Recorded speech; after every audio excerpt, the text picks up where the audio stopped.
کی عزت عظمت فضیلت شان اعتقاد حدیث پاک امام بخاری لے کر اور یہ وہ حضرت ابو سعید المعلا سے یہ حضرت ابو سعید الخدری ہیں رضی اللہ عنہ یہ کہتے ہیں کتا میں زیر لنا فنظرنا آپ فرماتے ہیں کہ ہم ایک غزوہ میں ایک جنگی مہم میں تھے ہم ایک سریا میں تھے فجاء جارية فقالت نسائي إذا الخير سعيد تو ایک کنیز آئی اور اس نے آ کر کہا کہ ہمارا جو سردار ہے اسے کسی بچھو نے ڈس دیا ہے وہی نانا پر نہائے تمہارے میں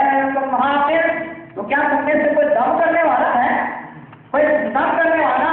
ہے کوئی دم کر دے اور اس دم سے اس کا زہر جو ہے وہ ادھر جائے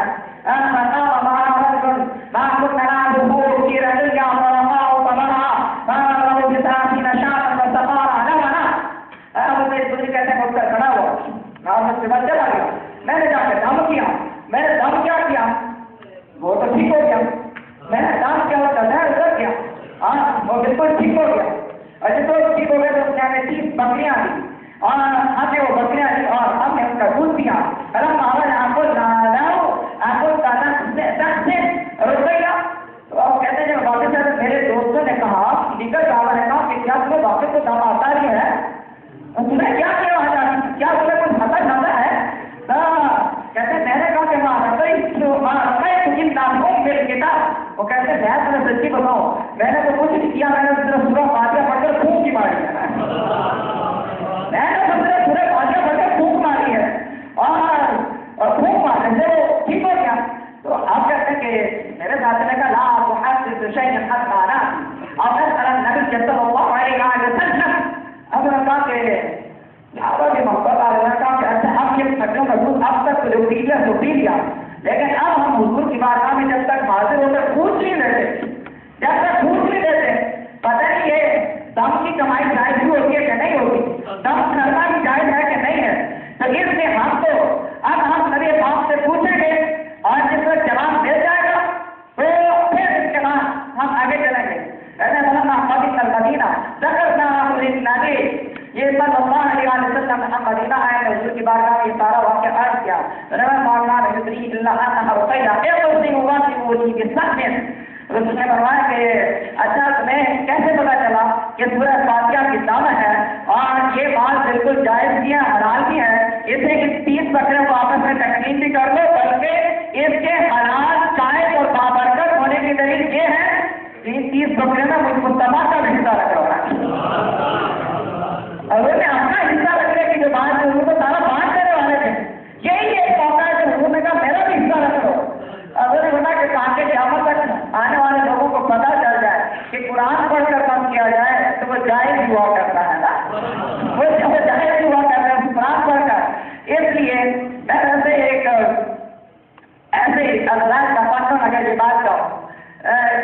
ایک جگہ یہ بات میں نے کہا جو بخاری شریف کی بہت زیادہ بات کرتے ہیں جیسے وہ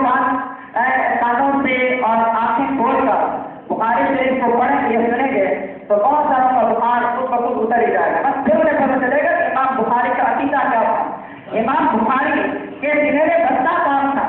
امام بخاری اپنے ایمان کے وکیلت تھے امام بخاری کے طریقے پر وہ کون سا گروہ ہے امام بخاری کے ساتھ وہ کون لوگ ہیں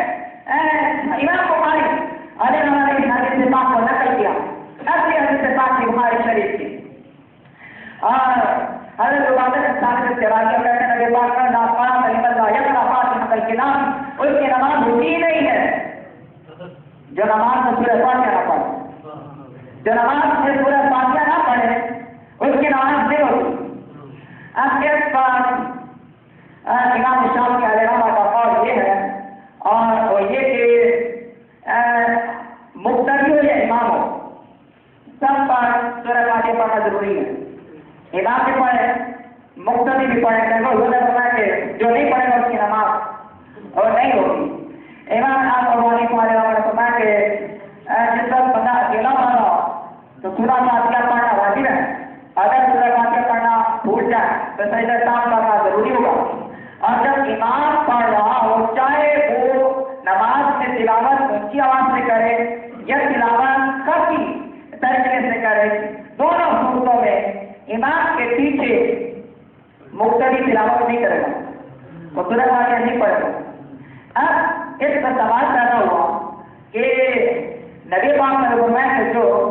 سورہ فاتحہ نہیں پڑھے گا اس کی نماز ہی نہیں ہوتی. تو اگر آپ یہ کہیں گے کہ سورہ فاتحہ نہیں پڑھے, مقتدی نے نہیں پڑھی, تو مقتدی کی نماز کیسے ہو گئی؟ آپ اس پر مجھے روک کر اتنی سی بات کیا رہے ہیں. یہ ابھی تک میرے اس کا آج کی کلاس کا حصہ بھی ہے. ہر بندہ جو ہے وہ حدیث پاک نہ پڑھ سکتا ہے, حدیث پاک بیان کر سکتا ہے. حدیث شریف کو پڑھنے کے اپنے ادب ہے, اپنا اعتقاد ہے.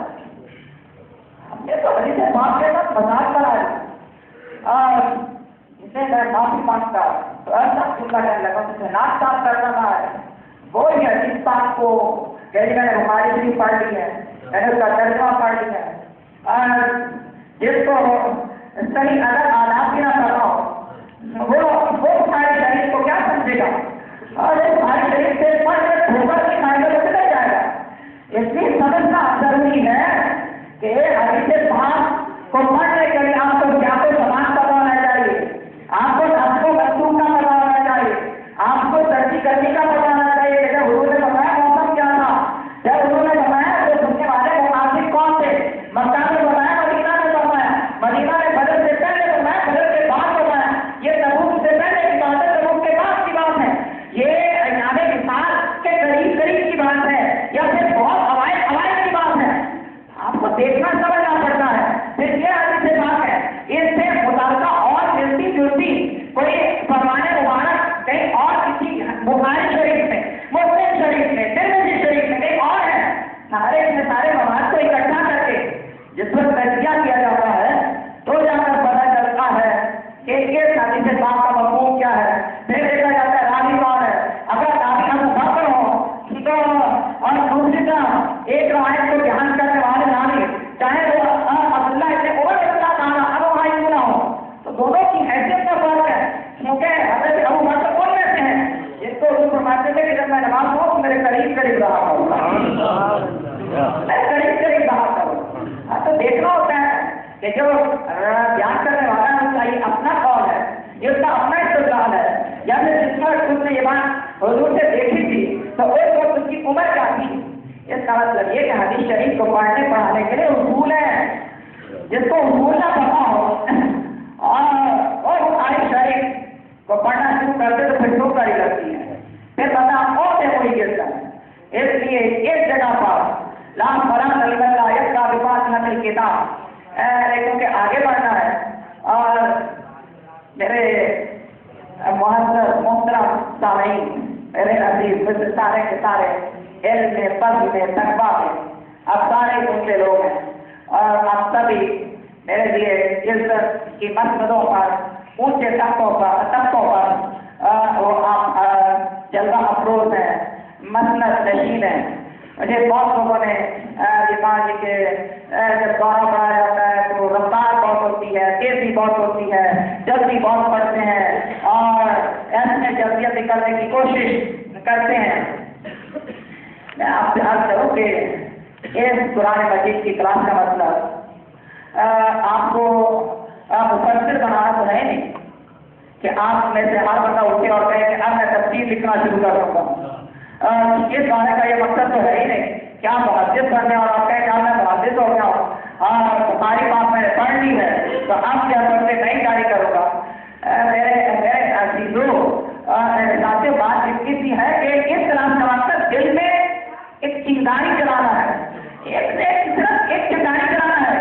کہ تاکہ دل میں فرق اٹھے اور بندہ پھر وہ سنت کا پھرے. جب تک وہ قرآن پڑھ ڈالے اسے لگے کہ آج کا دن تو جیسے اس نے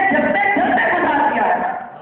جب وہ قرآن پڑھے تو اس کے سینے میں ٹھنڈک پڑ جائے, وہ قرآن دیکھے تو اسے لگے کہ آج کا دن واقعی دل چڑھ گیا ہے. وہ قرآن کو پڑھے تو اسے پتا چلے کہ آج کا دن اس کی زندگی میں آیا بھی ہے. جس سے وہ قرآن نہ پڑھے اسے لگے کہ آج کا دن اس کی زندگی میں جیسے آیا ہی نہیں. اس کلاس کا تو صرف اتنا مقصد ہے کہ سینوں میں طاقت پیدا ہو, سینوں میں یہ آرزو پیدا ہو, اور قرآن مجید کے ساتھ ٹوٹتے ہوئے سے اور پھر سے اس قرار ہو, پھر سے ذہنوں میں اب سارے آگے قرآن مجید پیدا کر دے, پھر سے کتاب میں ایک بلندی پیدا ہو, پھر سے قرآن میں ایک عظمت ہو,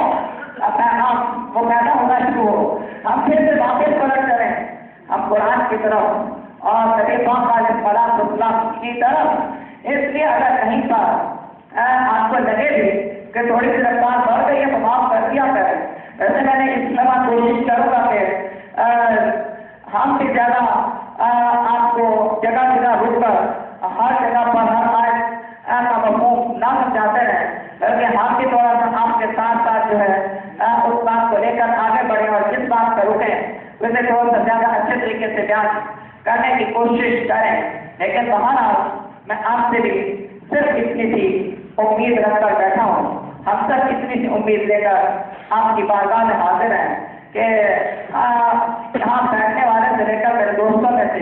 کسی کو یہ دعویٰ نہیں ہے کہ وہ عالم ہے، وہ فاضل ہے اور وہ مفتی ہے اور یہ ہے اور وہ ہے اور وہ قادر ہے، وہ خطیب ہے، وہ وائس تو بابا کچھ بھی نہیں ہے.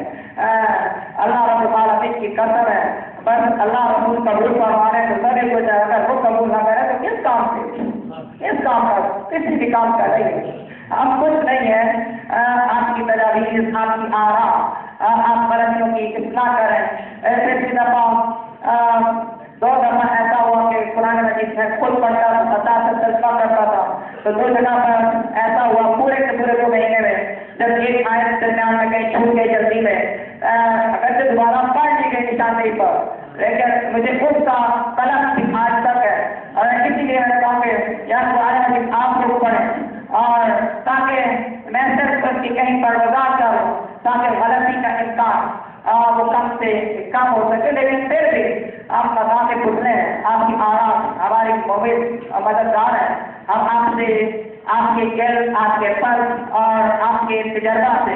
وہ سیکھنا چاہتے ہیں. اگر آپ ہمیں تجاویز دیں گے، ہمارا ہاتھ پکڑیں گے، ہم بخوشی اس کو قبول کریں گے. ہمیں اس پر کوئی ضد نہیں ہے. یہ بہت لوگوں نے کہا کہ رفتار بہت ہوتی ہے، اس لیے آپ نے دیکھا ہوگا کہ آج کی کلاس میں تو میں کوشش کی ہے کہ میں ٹھہر کر ہی وہ آگے بڑھ سکے. تو امام بخاری کہتے ہیں کہ اس کی نماز نہیں ہوتی جو سورہ فاتحہ نہیں پڑھتا. اب میں اس پر ایک اور اتفاق آپ کو سناؤں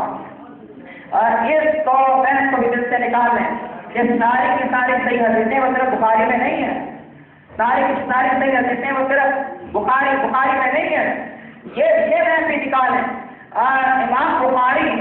ابھی میں انشاءاللہ آنے والے جو ایسا آپ کو بتاؤں گا کہ امام بخاری کہ آپ کی اپنی شان اور تعریف کیا ہے اور بخاری شریف کا اسلوب کیا ہے، بخاری شریف نے کس اسلوب پر آپ نے حدیث طیبات کو جمع کیا ہے. یہ بھی ساتھ ساتھ ہم اس پر بھی بات کریں گے آہستہ آہستہ آنے والے دنوں میں. لیکن پھر ہر کسی بات کو سمجھیں کہ قرآن کے 5 درجہ وہ سنت کا ہے اور سنت ساری کی ساری وہ بخاری شریف کے اندر نہیں ہے. اور اس لیے ہمیں دیگر احادیث کی کتب سے بھی مدد لینی چاہیے اور لینی بھی پڑتی ہے. اس کے بعد گزارا ہی نہیں چلتا، کسی کا بھی نہیں چلتا. اور ایک جگہ لجاریت المسجد الا بالمسجد، جو مسجد کا پڑوسی اس کی نماز ہی نہیں ہوتی جب تک وہ مسجد میں نہ پڑے. ایک جگہ اس کی نماز ہی نہیں روپ سے کوئی نماز پڑھے جب کھانا آ گیا ہو. اب اس پر سب کا اتفاق ہے کہ نماز نہیں ہوتی سے مراد یہ ہے کہ نماز کامل نہیں ہوتی، نماز کامل نہیں ہوتی، نماز اعلیٰ درجے کی نہیں ہوتی. اس لیے ہم مسلم شریف کی حدیث پاک کو سنیں اور آگے بڑھتے ہیں کہ آپ نے امام مسلم کی حدیث پاک کو نقل کرتے ہیں. آپ فرماتے ہیں حضرت ابو ہریرہ رضی اللہ تعالیٰ عنہ عن نبی صلی اللہ علیہ وسلم ان صلی اللہ علیہ وسلم جمع فيها بأم القرآن يقضى ثلاث غير نماز. اگر جس نے سورہ فاتحہ نہ پڑھی، جس نے سورہ فاتحہ نہ پڑھی اس کی نماز ناقص ہے، اس کی نماز کامل نہیں ہوئی، اعلیٰ درجے کی ہوئی. اب اگلا سوال یہ ہوا تو پھر کیا کریں؟ پھر پڑھنی تو ہے تاکہ نماز اچھی ہو، نماز کامل ہو. اب اگلی بات نے تفصیل ابھی ہو رہا ہے. حضرت ابو ہریرہ رضی اللہ تعالیٰ عنہ سے عرض کیا گیا اتنا نقوم وراء الامام، جب ہم امام کے پیچھے نماز پڑھ رہے ہوتے ہیں تو پھر کیا کریں؟ امام حضرت ابو ہریرہ کہتے ہیں یہ فی نفس سے پڑھنا یہ ہے کہ تم دل میں سورہ فاتحہ کے معنی پر غور کیا کرو. تم دل میں سورہ فاتحہ میں جو ہے اس پر غور کرو. جب امام کے پیچھے ہو، امام پڑھ رہا ہے ساتھ ساتھ پڑھنا نہ شروع کر دو، بلکہ امام پڑھے اور تم سوچو